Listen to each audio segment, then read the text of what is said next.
Chers parents, bienvenue dans cette nouvelle vidéo. Si tu laisses pleurer ton bébé, il va avoir le cerveau grillé par le cortisol. Avant d'imaginer le cerveau de ton bébé fondu comme un marshmallow, on va voir ensemble d'où ça vient et surtout ce que la science dit vraiment sur le pleur des bébés et les conséquences. Attention, je précise ici dès le début que en aucun cas je valorise des méthodes d'extinction des pleurs, qu'elle soit totale ou graduelle. Je ne prône pas le laisser pleurer pour apprendre à bébé à s'endormir en autonomie. Parce qu'il y a simplement plein d'alternatives moins radicales et plus douces pour emmener bébé vers l'endormissement autonome. Aujourd'hui, on fait le tri entre la science et l'intox. Parce que non, laisser pleurer bébé ne va pas lui causer un traumatisme irréversible. Je te mettrai d'ailleurs en description toutes les sources. En parlant de sources, on peut leur faire dire un peu tout et n'importe quoi. D'ailleurs, toute étude scientifique est inévitablement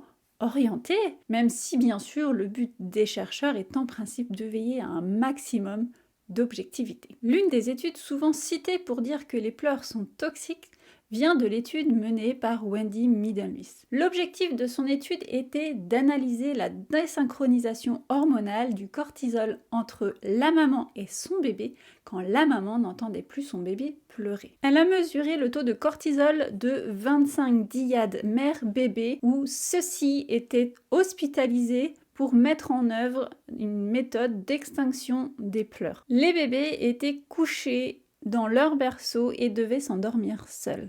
Ils étaient placés par une personne externe. Elle a observé que les bébés qui pleuraient avaient un taux de cortisol élevé et que quand ils arrêtaient de pleurer, leur taux restait haut alors que celui de la maman diminuait parce qu'elle ne l'entendait pas. Elle n'entendait pas son bébé. D'où l'idée que bébé n'allait pas forcément mieux, mais que la maman, ne l'entendant pas, se sentait soulagée. Le problème, c'est que l'étude a été menée dans un environnement hospitalier, loin du contexte familial habituel. Un bébé hospitalisé dans un environnement inconnu et couché par une personne inconnue, séparée de sa figure d'attachement, ne va pas réagir comme un bébé qui dort chez lui, dans son environnement, avec ses parents à proximité. Donc si on prend le résultat de cette étude pour montrer qu'un bébé qu'on a laissé pleurer pour s'endormir a un taux élevé de cortisol, même quand il ne pleure plus, au final, on fait une extrapolation. Il y a un autre nom qui revient souvent, c'est celui de Darcia Narvaez. Narvaez est souvent cité dans des ouvrages, mais en réalité, il ne s'agit pas d'une publication scientifique évaluée par les pairs, mais d'une simple page internet. Or, une page internet n'a aucune garantie sur la qualité de son contenu. Pourtant, elle est parfois utilisée comme caution scientifique pour justifier des positions sur le sommeil des bébés. Et c'est plutôt problématique. Narvaez avance que la méthode d'extinction endommagerait les connexions neuronales des enfants en raison du stress et du cortisol. Pour cela, elle s'appuie sur une étude de Thomas Hotzenpierre et Peterson de 2017. Sauf que cette étude porte sur des rats exposés à des prédateurs, donc un contexte totalement différent de celui d'un bébé dans son lit. Et comparer ces situations, c'est un peu comme dire que le stress d'un examen scolaire a le même impact que celui de fuir un lion dans la savane. Aussi, une autre étude, Henry et Wang en 1998, pour affirmer qu'un bébé laisser pleurer sans répondre apprend à se taire face à la détresse. Le problème, c'est que cette étude ne démontre pas du tout ce point. De plus, elle suggère que les parents qui pratiquent l'extinction deviennent moins sensibles et réactifs à leur enfant, mais sans apporter de sources solides pour appuyer cette affirmation. Cet exemple montre à quel point il est essentiel d'adopter une posture critique lorsqu'on lit des articles sur le sommeil des bébés. Ce n'est pas parce qu'un texte cite des recherches qu'il est forcément rigoureux. Vérifier les références, s'assurer qu'elles proviennent d'études publiées et évaluées par les pairs et ne pas prendre chaque conclusion pour une vérité absolue. C'est ça, avoir un regard critique. Une autre référence importante qui mérite d'être mentionnée, c'est celle de Kenza Latrèche et Fabrice Brodard, qui ont réalisé une méta-analyse portant sur les méthodes de gestion des pleurs des bébés et en particulier sur les approches comme la méthode d'extinction. Cette méta-analyse de Latrèche et Brodard repose sur un ensemble de recherches scientifiques bien établies. Ils ont analysé des études contrôlées et évaluées par des pairs, ce qui garantit du coup une approche beaucoup plus rigoureuse et fiable.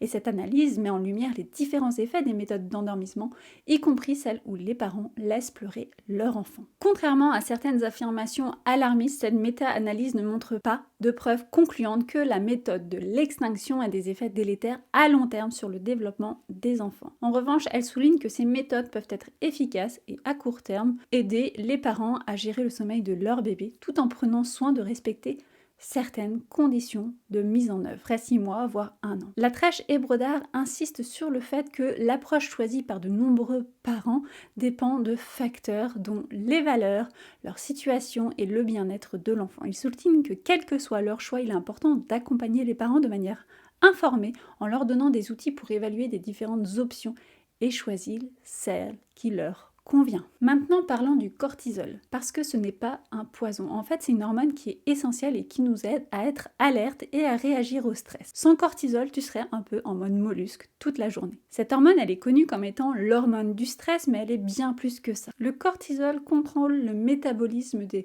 glucides, lipides et des protéines. Il va aider le corps à réagir au stress en augmentant la disponibilité du glucose sanguin. Il stimule la néoglucogénèse hépatique. Le cortisol a des effets anti-inflammatoires et immunosuppresseurs qui va donc moduler la réponse immunitaire du corps. Le cortisol influence également l'équilibre des électrolytes, notamment le sodium et le potassium. Il va aussi aider à maintenir la pression artérielle et à réguler le système circulatoire. Il favorise le stockage des graisses, ce qui peut contribuer du coup à la prise de poids en cas de stress chronique. Et enfin, le cortisol participe à la régulation du cycle circadien. Le cortisol aide bébé à différencier le jour et la nuit. À la naissance, le rythme circadien de bébé n'est pas encore bien réglé. Il ne sait pas encore que la nuit c'est fait pour dormir et que le jour c'est fait pour être éveillé. Et l'un des éléments qui va aider à structurer ces journées, c'est justement le cortisol. Pas uniquement, bien évidemment. Autour de 2 mois, le rythme circadien commence à se mettre en place jusqu'à l'âge de 6 mois. Et le rythme circadien, c'est en très gros le fait de produire des hormones pour faire fonctionner notre corps sur 24 heures. Et les pleurs sont une fonction biologique normale. Alors pourquoi est-ce qu'un bébé pleure? Contrairement à ce que l'on pourrait croire, ce n'est pas toujours parce qu'il a faim, froid ou un problème médical. Parfois, il pleure simplement parce qu'il en a besoin. C'est son moyen d'évacuer les tensions, de libérer également un excès de cortisol. Les pleurs ont une fonction physiologique. Quand un bébé pleure, il libère des tensions. C'est une vraie soupape de sécurité. Ça active aussi son système nerveux parasympathique, celui qui aide à retrouver du calme après une montée de stress. Et ce qu'il faut savoir, c'est que les pleurs sont normaux chez les bébés. Et il y a même une courbe classique des pleurs. Les bébés pleurent de plus en plus jusqu'à environ 2 mois, et puis ça diminue progressivement autour de 4 à 5 mois. C'est ce qu'on appelle la courbe normale des pleurs. C'est une courbe observée dans toutes les cultures, même celles où les bébés sont constamment portés et allaités à la demande. L'objectif, c'est d'accompagner les pleurs plutôt que les arrêter à tout prix. Et c'est là qu'il y a une grande nuance importante. Répondre aux pleurs ne veut pas forcément dire les faire cesser immédiatement. On peut accompagner un bébé qui pleure en le gardant dans les bras, en lui parlant doucement, en lui montrant qu'on est là pour lui. Le but n'est pas forcément de faire taire ses pleurs à tout prix, mais de lui permettre de les exprimer dans un cadre sécurisant. Tu sais, c'est comme nous quand on a eu une journée pourrie et qu'on a juste besoin de vider notre sac auprès de quelqu'un. Et si la personne en face nous coupe direct, non, mais ça va aller, arrête de pleurer, respire, ça peut être assez frustrant et on n'a pas évacué notre colère. Par contre, si elle nous écoute et nous laisse exprimer ce qu'on ressent, on se sent mieux après. C'est pareil pour bébé. Ce qui compte dans le sommeil, c'est d'accompagner bébé dans une régulation de son rythme naturel en lui proposant une bonne alternance jour-nuit, en évitant les stimulations excessives avant le coucher et en respectant ses besoins de sommeil. Et si bébé pleure en fin de journée, ce n'est pas forcément toxique, c'est parfois simplement un moyen de relâcher les tensions accumulées et d'aider son système nerveux à se rééquilibrer avant la nuit. Les coachs prenant un fonctionnement hyper proximal au nom de la norme biologique de l'espèce oublient un point essentiel, le bien-être et la santé mentale maternelle. Et s'appuyer sur une comparaison avec les mammifères en prenant que ce qui les arrange, mais oubliant une réalité des mammifères, ils vivent dans la nature où les dangers sont permanents et partout. Et puis, les mammifères ne sont pas les plus doués en parentalité. N'oublions pas que certaines mères mangent ou abandonnent leurs petits, comme la maman hérisson, la maman hamster, sans parler des papas écureuils qui mangent les bébés lorsqu'ils ne savent pas si la portée était d'eux. Le vrai souci avec ces discours, c'est qu'ils sont culpabilisants et sous-entendent que si tu fonctionnes différemment, tu ne fais pas au mieux pour ton bébé et que tu risques d'abîmer le lien d'attachement. Petit rappel important, la première cause de mortalité maternelle, c'est le suicide. Et entendre partout que tu n'as pas le choix que de subir ton manque de sommeil, c'est pas franchement aidant. J'ai connu la dépression postpartum et entendre des phases comme si ton bébé pleure, c'est que tu es en train de lui bousiller le cerveau ou l'allaitement, c'est ce qu'il y a de mieux, m'ont clairement plongé dans ce mal-être. Avec d'autres facteurs bien évidemment. Un bébé a besoin de se sentir en sécurité. Et ça, ce n'est pas juste lié au fait de répondre immédiatement à chaque pleur. C'est un tout.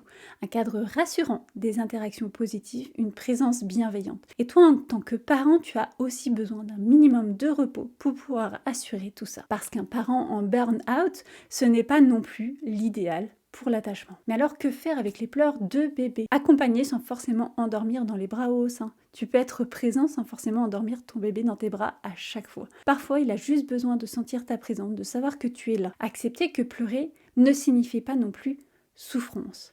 On associe souvent pleurs et douleur, mais parfois un bébé pleure juste parce qu'il est fatigué et qu'il décharge. C'est pas un signe d'abandon. Et l'important, c'est de respecter tes propres limites. Et surtout, si tu es à bout, il est totalement ok de poser ton bébé en sécurité quelques minutes pour souffler. Il vaut mieux ça qu'un parent qui craque. Et si tu veux amener bébé vers l'autonomie de sommeil, tu peux regarder la vidéo sur la méthode pas à pas qui propose une approche en douceur sans laisser pleurer ton bébé tout seul. Les pleurs, donc, ne sont pas dangereux en soi. Ce qui compte, c'est comment on y répond et comment on prend aussi soin de soi en tant que parent. Parce qu'un bébé apaisé, c'est bien, mais un parent en bonne santé mentale, c'est essentiel. Prends soin de toi, à bientôt.